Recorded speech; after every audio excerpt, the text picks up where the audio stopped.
कि ओमान के खिलाफ मैच खेलना ये तो एक बहाना है, असल में इंडिया निशाना है। मुझे लगता है कि ये फर्स्ट और सेकंड टीम लोगों की ओपिनियंस ही हैं। मतलब हम लोगों को लगता है कि हम दुनिया की बेस्ट टीम है। हम स्पिन बॉलिंग की बात करेंगे, दुनिया की बेस्ट स्पिन बॉलिंग है ये। और अगर हम इनके खिलाफ कर सकते हैं तो फिर हम किसी टीम के खिलाफ भी कर सकते हैं। इन टीमों से मैच जब हो ना, तो आपको इतना कॉन्फिडेंस होना चाहिए कि हम आंखों पे पट्टी बांध के खेलें, बिल्कुल ब्लाइंड फोल्ड होके खेलें, तो भी हम इन टीमों को हरा सकते हैं। अब पाकिस्तान है भाई, वो जीत के बाद प्रेस कॉन्फ्रेंस करने सलमान अली आगा जो कप्तान है वो आए, तो उन्होंने बातों ही बातों में टीम इंडिया पर तंज कस दिया। ये भी कह दिया अगर हम अपने प्लान पर स्ट्रिक्ट हैं और चल रहे हैं तो इंडिया हो या कोई भी हो, हम किसी को भी हरा सकते हैं। नाम कप्तान की रन करने की एबिलिटी है या नहीं है। कंसर्न ये है कि इतना कैजुअल एटीट्यूड, मतलब इतने हल्के में हमने अगले को ले लिया। ओमान को शायद हम कोई चैलेंज ही नहीं समझ रहे थे। ओमान हमें 38 डॉट बॉल्स खिलवा गया 20 ओवर में से।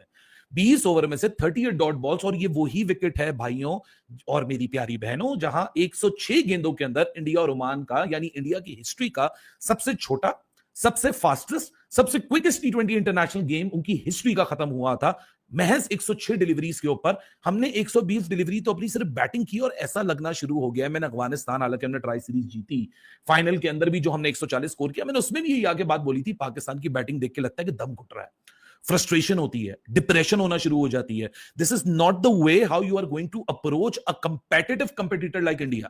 मतलब अगर आज इस यही विकेट अगर आप पाकिस्तान इंडिया में ले जाइए, और आज समझिए आज 12 सितंबर दिया, 14 सितंबर है, इसी विकेट के ऊपर वरुण चक्रवर्ती, कुलदीप यादव, अक्षर पटेल, हार्दिक पांड्या, जसप्रीत बुमराह जब पाकिस्तान को बॉलिंग करेंगे, और पाकिस्तान की अगर बैटिंग की यही अप्रोच रहेगी, तो हम कितने रन करेंगे।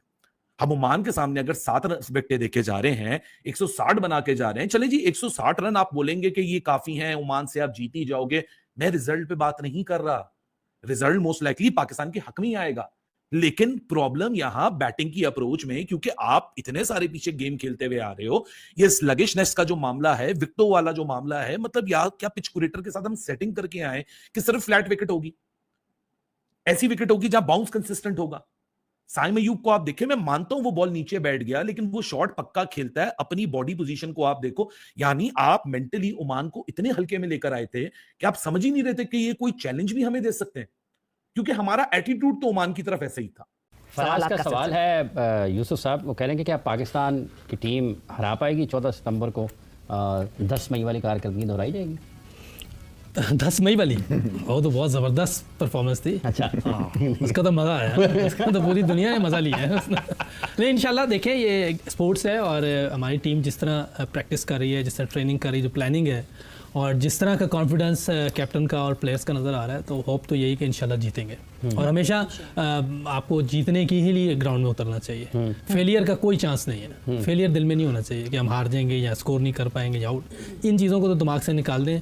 बाकी जब 20 ओवर हमारे और 20 उनके हो जाएंगे, फिर पता चल जाएगा। लेकिन उससे पहले हमारी हर वक्त सोच ये होनी चाहिए कि हमने जीतना है और हमने अच्छा खेलना है जी। इसमें कोई शक नहीं होना चाहिए। अब आप देखिए, मुकाबला करना है परसों इंडिया से, और जाहिर है कि वो टीम काफी खतरनाक है। तो उनकी टीम का नंबर 5, 6 नंबर तक जो ऊपर के आपके बैट्समैन जो भी बैटिंग करेंगे, पहला, दूसरा, तीसरा, चौथा, पांचवा, छठा, सातवां, कोई ऐसा बैट्समैन कि जो 28 गेंदें खेले और सिर्फ एक चौका मारे? बताइए जरा। वो तो हर ओवर में एक दो चौके मारते हैं। तो आपने क्या कमाल किया है, ओपनिंग 28 गेंदें ओपनर खेल के जा रहा है और सिर्फ एक चौका। और टीम आगे कौन सी है, रैंकिंग भी पता नहीं इनकी कोई है कि नहीं, या अभी तक इनकी रैंकिंग भी है कोई? अभी आईसीसी सोच ही रहा है कि क्या रैंकिंग दे इनको, ओमान को। और ये उनकी टीम जो है वो फुल स्ट्रेंथ इन सच अ वे नहीं है, क्योंकि उनके कोई प्लेयर के मसले मसाइल चल रहे थे। तो उन्होंने पिछले कुछ 6-8 महीने में आधे जो पुराने प्लेयर हैं वही साइड पे कर दिए, आधे कोई नए बीच में डाले हुए। तो उस टीम के खिलाफ ओपनर जनाब, लोग बोलते हैं जी सपोर्ट तो है यार, सपोर्ट ही इनको करना है। और कौन सा मैं इंग्लैंड की तरफ आ गया हूँ, इंग्लैंड को मैं आज के बाद सपोर्ट करूंगा, लेकिन कोई तरीके खेलने का होता है। अप्रोच तो बड़ी होती है, अग्रेसिव। लेकिन कोई ओपनर है कोई दुनिया की किसी टीम में जो 28 गेंदें खेल के जा रहा है और एक चौका मार रहा है बीच में? ऐसा कैसे यार? तो 28 गेंदों में जनाब 28 रन है, एक चौका है। 29 गेंदें एक्चुअली, 29 गेंदों पे 29 और एक चौका। ये और भी मतलब बुरी बात है, 28 के बजाय 29 है। 29 गेंदों पे 29, पूरा 100 का स्ट्राइक रेट है माशाल्लाह से। वनडे क्रिकेट वाला भी स्ट्राइक रेट आजकल लोग उसको भी तेज खेलते हैं। तो एक चौका मुकाबला, ये 29 गेंदें खेल गया ना अभिषेक उस दिन आपके खिलाफ, पाकिस्तान के खिलाफ 29 गेंदें अगर खेल गया, तो 50 तो लगता है कहीं पे भी नहीं गया।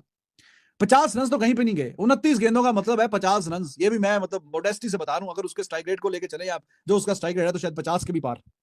तो मुकाबला आपका उनसे हो रहा है कि जो बहुत ही खौफनाक 22-23 गेंदों में 50 करने वाले हैं और आप 29 गेंदों पे 29। तो ये कोई प्रैक्टिस कोई बहुत अच्छी थी। हम तो सोच रहे थे कि यार हम आज का मैच ओमान का ये इनकी वखियां उधेड़ के रख देंगे, और है भी। वो एशिया कप में 8 टीमें हैं, शायद के सबसे हल्की टीम ओमान की। ये हांगकांग से भी और वो दूसरों से भी, यूएई से भी हल्की है, क्योंकि इनके मेन आधे प्लेयर ही कोई नहीं। तो हम तो ये सोच रहे थे कि आज ये 180-200 कोई बोर्ड पे डालेंगे कि जो फॉर्म में नहीं है वो भी आ जाएंगे। तो इस मैच में चलो जो आउट ऑफ फॉर्म था वो तो थोड़ी फॉर्म में आ गया, लेकिन जो थोड़ा बेहतर खेल रहे थे वो बिल्कुल ही चाहिए हो गए हैं, बिल्कुल ही ठुस हो गए हैं। तो ओमान के खिलाफ मतलब आपसे 16 ओवरों के बाद पाकिस्तान 115-16 पे खड़ा हुआ था। आफ्टर 16 ओवर आउट कितने हुए जी? आउट 3-4 हुए।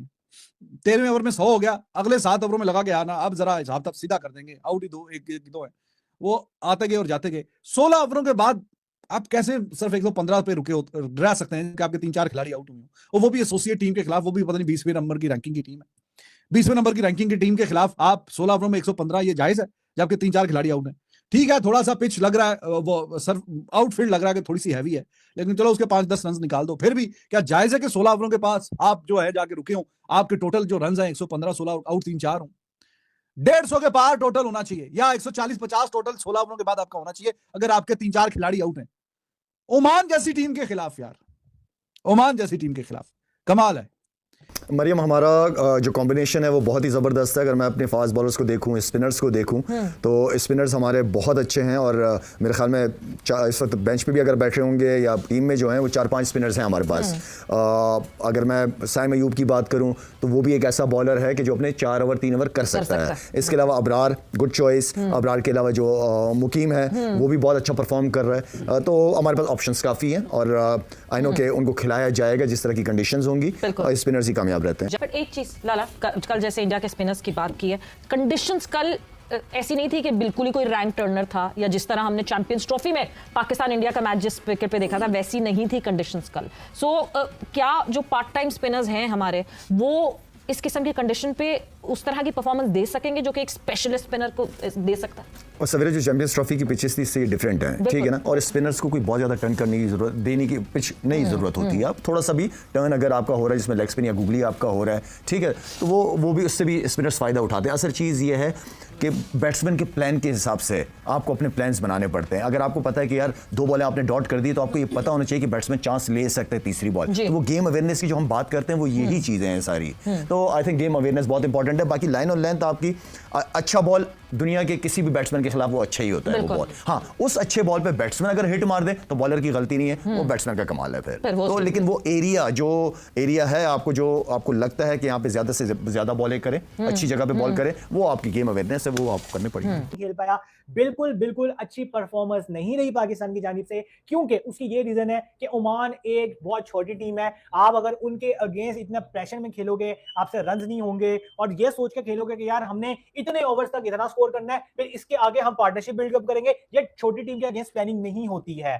ये आपका मैच बहुत बड़ा है संडे को, उससे पहले आपने इनको ऐसा हराना। जय हिंद दोस्तों, जैसा कि आप जानते हैं कल भारत ने यूएई को दुबई के अंदर ही करारी 6 दी है। बात ये नहीं है कि करारी 6 दी है, बात ये है कि जिस तरीके से भारतीय गेंदबाजों ने गेंदबाजी की है, जिस तरीके से भारतीय बल्लेबाजों ने बल्लेबाजी की है, उसको देख के पाकिस्तानी टीम डरी हुई है। पूरे पाकिस्तान में कोहराम मचा हुआ है, भाई ये क्या हो रहा है। इस तरीके से अगर भारतीय टीम खेलेगी तो पाकिस्तान कभी भी नहीं जीत सकता, क्योंकि पाकिस्तान में अभी जो नया टैलेंट है ना, उस पर तो ये भारी पड़ने वाला है। तो दोस्तों, इसी को लेके पाकिस्तानी मीडिया डरी हुई है। उनके एक्स क्रिकेटर बहुत लंबी सॉरी दोस्तों, बहुत लंबी छोड़ रहे हैं, लेकिन ये तो 14 सितंबर को ही पता लगेगा कि मैच में क्या होने वाला है। लेकिन आंकड़ों के हिसाब से अगर देखा जाए तो भारतीय टीम इस टाइम कागजों में बहुत ऊपर है पाकिस्तान के लिहाज से। तो दोस्तों, तनवीर अहमद ने पहली बार आज भारतीय टीम की तारीफ़ की है। तो दोस्तों, अगर आपको वीडियो अच्छी लगी तो प्लीज़ चैनल को लाइक सब्सक्राइब जरूर करिएगा। मिलते हैं दोस्तों अगली वीडियो में, तब तक के लिए गुड बाय, जय हिंद।